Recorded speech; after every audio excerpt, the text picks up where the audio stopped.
राखी पहलवान जी, ये पीड़ित के पिताजी, ये बहन जी को आप जानते हो। मैं संदीप चौधरी किसान यूनियन से जिला तक गाजियाबाद से। ये मुकेश गौतम जी, ये भाई साहब संजीत गौतम जी, जिससे हमारा गैंगरेप को लेकर है, गैंगरेप को लेकर है। अभी तक ना कोई अरेस्टिंग, ना पुलिस की तरफ से कोई दबिश, फॉर्मेलिटी पूरी करने को लेकर है। 17/3 को मुकदमा दर्ज हुआ है और अभी तक कोई अरेस्टिंग नहीं हुई। अगर पुलिस के पास पीड़ित परिवार जाता है तो पुलिस गुमराह करने का काम करती है। थाना करीमनगर का मामला है, गाजियाबाद का। पुलिस कहती है कि हम घर को जाते हैं, उनको मिलता नहीं है, दबिश दिलवाते को मिला नहीं, और जब मिलवाते हैं उन्हें छोड़ देती है पुलिस। आवाज घबरा रही है, और थोड़ा दूर बोलो, थोड़ा दूर से बोलो, उसको छोड़ दो। जब पुलिस उसके पास जाती है तो बोलती है कि पीड़ित तो निकल गया, हाथ नहीं आया। जबकि पीड़ित बराबर, मैंने पीड़ित परिवार की मदद करी थी, जो दोषी हैं वो बराबर मुझे धमकियां देते रहे। 4-5 धमकियां लगातार आई, 4-5 नंबरों से कॉल आई, जिसकी मैंने करने की प्रयास किया, जिसकी शिकायत उन्होंने भी कमिश्नर साहब को की। उसकी भी रसीद हमारे पास कमिश्नर साहब की भी है, मेरी भी है, जो जितनी बार भी 4 बार मैं गया हूं।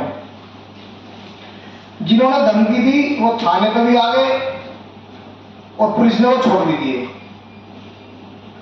और कहने लगी कि मैंने कहा मुकदमा दर्ज क्यों नहीं कर रहे आप लोग, जो धमकी बराबर दे रहे हैं, आप मुकदमा दर्ज क्यों नहीं करते हैं?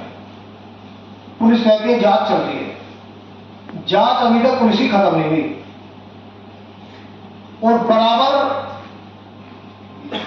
परिवार को प्रेशराइज किया जा रहा है कि आप समझौता कर लो, पीछे हट जाओ, वरना अंजाम अच्छा नहीं होगा।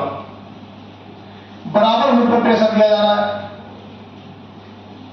मैंने उनको बताया कि मुकदमा दर्ज हो चुका है, मैं इसमें कुछ नहीं कर सकता, परिवार अपना मुकदमा खुद लड़ रहा है, मेरा कोई रोल नहीं है, मैं समाज सेवी हूं और मेरा काम है। कोई नंदगिराम का मामला हो, कोई और रेपिड का मामला हो, इंदिरापुरम का मामला था, हम लोग कहीं भी कोई दुर्घटना घटती है तो पीड़ित परिवार की मदद करने के लिए निस्वार्थ पहुंच जाते हैं। लेकिन पुलिस कहीं ना कहीं, पुलिस भी और आमजन भी कहीं ना कहीं हम मदद करने वालों को ही टारगेट करती है कि भी ये लोग क्यों मैदान मार रहे हैं, क्यों मदद कर रहे हैं। हम लोग कोई राजनेता नहीं है, हम किसान यूनियन अराजनीतिक हैं, हम संगठन चला रहे हैं ईमानदारी से, ताकि हम लोगों की मदद कर सकें। जिन लोगों की सुनवाई नहीं होती उन लोगों के साथ खड़े होकर उनका काम करवा सकें हम लोग। और हम लोगों को टारगेट किया जाता है, हम लोग समझ नहीं पा रहे कि प्रशासन भी हमारी मदद क्यों नहीं करता। जब रिकॉर्डिंग भी हमने दे दी, सब कुछ हमने दे दिया कमिश्नर साहब को, 3-3, 4-4 बार हम लोग चले गए, हमारा मुकदमा दर्ज करने में क्या आपत्ति होती है प्रशासन को? और उत्तर प्रदेश में कोई एक घटना नहीं है, बराबर कंटिन्यू घटना है। महीने में अगर 20 घटना ना हो तो कुछ नहीं है। और ऐसा नहीं है कि किसी को बिरादरी का कोई टारगेट है, सभी बिरादरी में सभी तरह के लोगों को टॉर्चर किया जा रहा है और शोषण का इतना बढ़ चुका है कि पीड़ित परिवार थाने में जाता है, उसकी सुनवाई तो है ही नहीं और पुलिस उसे दबाने का काम करती है कि या तो आप समझौता कर लो बाहर से बाहर, नहीं तो मुकदमा आपको लिखा जाएगा। तो आदमी कहीं ना कहीं डरने का काम करता है, ना अपनी आवाज उठा पाता। मैं तो प्रशासन से यही अपील करना चाहता हूं कि भाई ऐसे लोगों पर सख्त से सख्त कार्रवाई हो, ताकि ये लोग आगे घटना को अंजाम देने से पहले 4 बार सोचें। इतनी दर्दनाक घटना अभी इंदिरापुरम में घटी है, बिल्कुल 2 दिन पहले ही, जिसमें बॉडी 16 मंजिल से नीचे फेंक दी और हम लोग वहां पहुंचे तो पुलिस उधर जलवाने का काम कर रही थी बॉडी का। अपने 10-5 आदमी घुसाए बिना वर्दी वाले और उसे डेड बॉडी को जलाने का काम कर रही थी लड़की का। हमने कहा इसका पोस्टमार्टम जब परिवार संतुष्ट नहीं है, आप लोग क्यों नहीं कराते इसका पोस्टमार्टम दोबारा? कि डॉक्टरों की जांच में हुआ है, डॉक्टर की जांच में दोबारा भी हो सकता है, ऐसा कौन सा प्रावधान है कि आप जब परिवार संतुष्ट नहीं है दोबारा पोस्टमार्टम नहीं हो सकता? लेकिन पुलिस खैताबाजी इतनी करती है, लाठी चार्ज करने का काम करती है और गुमराह करती है। और कोई अगर उसकी आवाज बढ़ने का काम करता है तो उसे झूठे मुकदमों में किसी तरह फंसाने का काम करती है। योगी सरकार में उत्तर प्रदेश में बेटी बचाओ बेटी पढ़ाओ का नारा है, लेकिन कहीं ना कहीं हमें तो वो दोनों मिलता दिखाई दे रहा है कि बेटी बचाओ बेटी पढ़ाओ का नारा फिर होता जा रहा है उनका। बेटियों के साथ इतना अत्याचार हो रहे हैं और समाज में लोग अपनी राजनीति को चमकाने में लगे हुए हैं, उन बेटियों की कोई आवाज उठाने के लिए तैयार नहीं होता।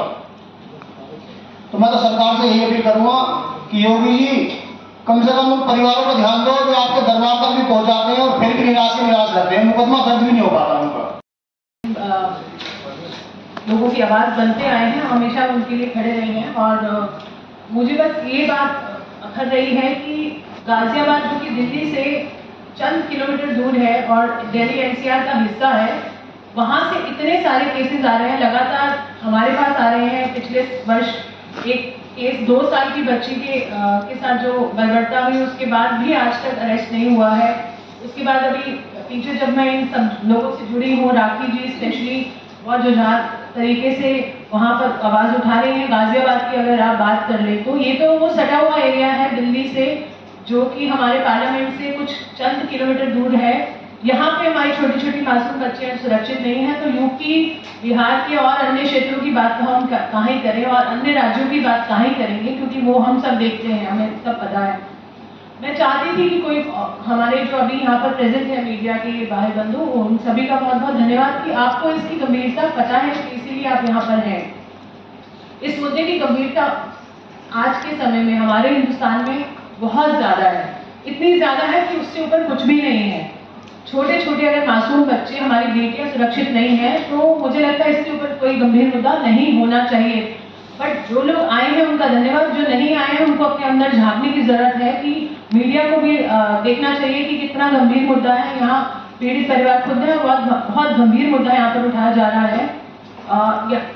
बैकिंग किसी भी संगठन की हो, जरूरी है ऐसे संगठनों का भी होना और राजनीतिक, क्योंकि कहीं ना कहीं वो होप दिखाते हैं, उम्मीद दिखाते हैं कि हमारी बेटियों के साथ कुछ ऐसे बोल्ड लोग खड़े हैं कि जान की परवाह ना करते हुए भी, क्योंकि इनको भी बहुत सारे जान की धमकियां आ रही हैं। और मैं देख के आई हूँ, मैं खुद वहाँ विजिट जब मैंने किया तो मुझे समझ में आया कि परिस्थितियाँ जो हैं स्पेशली जिला गाजियाबाद की तो बहुत ही खराब है। मुझे हैरानी है कि कोई इस बात को उठाने का, इसीलिए इस प्रेस वार्ता का महत्व है कि कम से कम अभी हम गाजियाबाद पे ही रेस्ट्रिक्ट कर लें तो अनेकों केस आपको ऐसे सुनने को मिलेंगे जो आपको हिला के रख देंगे। हमारे साथ पीड़ित परिवार के सदस्य हैं, वो भी बात करेंगे, क्योंकि बहुत ज़रूरी है एक इंसान जो फौज से आता है और उसकी बच्ची के साथ अगर ऐसी दरिंदगी होती है और अभी तक अरेस्ट नहीं हुआ, वो रिकॉर्डिंग्स मैंने सुनी है, वहाँ कन्फेशन है क्रिमिनल्स का, कहते हुए कि उन्होंने जो किया वो मैं बता भी नहीं सकती हूँ, आपको सुनना चाहिए। हम उम्मीद करेंगे आप शेयर करेंगे हम आपसे। There is a confirm confession, उसके बावजूद भी जिला गाजियाबाद की पुलिस कुछ करने को तैयार नहीं है। और पुलिस तो कैसी है, जब मैं यहाँ पे गई इन लोगों से मिलने और कुछ पीड़ित परिवारों से मिलने, क्योंकि वहाँ केस आना अमूमन रोज की बात है, एक भी दिन ऐसा नहीं होगा जब केस नहीं होगा। कितने सारे लोग हम लोग चले जाएंगे, पहुंच पाएंगे, कुछ लोगों तक हम पहुंच पाते हैं, उनकी आवाज बन पाते हैं, तो सबकी आवाज हम नहीं बन पाते हैं। कोशिश हम कर रहे हैं, पर हम क्यों नहीं ऐसा चाहते कि जिस तरह से हम कोशिश कर रहे हैं पुलिस उसका 10% भी कोशिश कर दे। पुलिस अपना काम ना करे वो फिर भी ठीक है, पुलिस उल्टा काम करती है, यहाँ हमें तकलीफ है। वो हमेशा पीड़ित परिवार की से तो खड़ी नहीं होती, उसकी तो हमें आदत है, इसलिए हम लोगों ने अपने आप को संगठन के रूप में खड़ा किया। पर पुलिस जब क्रिमिनल हो जाती है तो वहां बहुत बड़ी समस्या हो जाती है। जब वो क्रिमिनल्स के साथ मिल जाती है तो समस्या होती है। और यहाँ पर अनफॉर्चुनेटली गाजियाबाद में तो मुझे साफ साफ दिख गया। मैं भाई साहब के ऑफिस में गई थी कुछ पीड़ित परिवारों से मिलने के लिए, आप मानेंगे वहां पर ही सामने से धमकियों की गाड़ियां जा रही हैं, बिना नंबर प्लेट की, ब्लैक शीशों की, कोई उनको रोकने टोकने वाला नहीं है। उसके अगले दिन खबर आती है एक बच्ची का अपहरण हुआ, बलात्कार हो गया। तो ये आपको समझ में आ जाएगा, आप थोड़ा वहां पर गश्त करेंगे तो आपको समझ में आ जाएगा। एज अ मीडिया आप खुद जाके देखेंगे, सड़क पर स्थिति वहां बहुत खराब है। तो बस मैं तो एक सामाजिक सेवी होने के नाते महिलाओं के मुद्दे उठाती रही हूँ। मुझे बहुत अच्छा लगा कि मैं इन लोगों से जुड़ी हूँ, कि कम से कम गाजियाबाद के अंदर कुछ ऐसे लोग हैं जहाँ पर कुछ हो तो समस्या, तो ये लोग खड़े हैं अपनी जान की बाजी लगाकर। और बस ये है कि न्याय की लड़ाई अभी लंबी है, न्याय की लड़ाई में बहुत दावपेच है। सबसे पहला जो फेस है वो पुलिस है, पुलिस को जवाबदेही देनी पड़ेगी। छोटा सा एग्जाम्पल है, हमारे साथ भाई साहब ने एक केस अटेंड किया, उनकी पीड़ित परिवार भी है जो योगी से मिल के आए हैं। योगी ने भी बोल के एफआईआर कर दो, तब भी एफआईआर नहीं हुई है अभी तक। आप ये सोच सकते हैं कि क्या बुरी स्थिति है उस राज्य की जहां मुख्यमंत्री की ही नहीं चल रही, चाहे वो बुलडोजर चलाते रहें, चाहे वो बड़ी बड़ी बातें करते रहें, कुछ नहीं हो रहा ऑन ग्राउंड। बहुत लंबी लड़ाई है। बस इन बातों के साथ में, क्योंकि देखिए टेक्निकली एफआईआर तो हम आपको हजारों दिखा देंगे, मैं ही दिखा दूंगी, भाई साहब भी दिखा देंगे। एफआईआर आप ले जा भी सकते हैं, स्टडी कर सकते हैं और उनकी कोई कमी नहीं आएगी। पर एक्शन क्या है, कोई जवाबदेही किसकी है, कोई तो पूछे, किसी से तो पूछे, प्रशासन से पूछे, पुलिस से पूछे, होगा कैसे, बच्चियां बचेंगी कैसे। बस मेरा यही इस प्रेस कॉन्फ्रेंस में आने का मतलब था कि Ghaziabad should be the highlight. इसको आप अपने मीडिया चैनल पे उठाएं, अखबारों में प्रकाशित करें कि गाजियाबाद की स्थिति बहुत ज्यादा खराब है और वो हम प्रत्यक्ष देखा, प्रत्यक्ष डील किया हुआ बात कर रहे हैं। बाकी अभी आप इनसे बात कराना चाहते हैं, क्योंकि इन्होंने भी काफी केसेस अटेंड किए हैं, पीड़ित परिवार से भी आप लोग सुनना चाहेंगे। बहुत दुख के साथ मैं एक महिला पहलवान रही हूँ और अपने देश पर मुझे पूरा भरोसा था कि शायद बेटियों को आगे निकाला जा रहा है, बेटियों को आगे पढ़ाया जा रहा है, बेटियों को सशक्त बनाया जा रहा है। लेकिन जब समाज में उतरी तो कहानी कुछ और नजर आई। अगर मैं कल ही की बात करूं तो इंदिरापुरम जैसा मामला, जहां पर एक 17 साल की बच्ची जो पुलिस में भर्ती की तैयारी कर रही है, जो हमारे समाज में, हमारे देश में एक बड़ी अधिकारी के रूप में बाहर आ सकती थी, वो 16वीं मंजिल से कैसे गिर जाती है, उसका पैंट का बटन कैसे खुल जाता है, उसके कपड़े हवा में अपने आप कैसे पड़ जाते हैं, बॉडी नीचे गिरती है।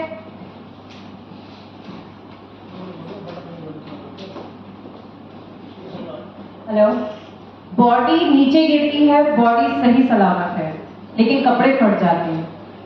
और पुलिस के जो उच्च अधिकारी जो वहां पर उपस्थित हैं भीड़ के बीच में, वो ये कहते हैं कि एयर प्रेशर ज्यादा होने की वजह से कपड़े हवा में खुद ब खुद फट गए।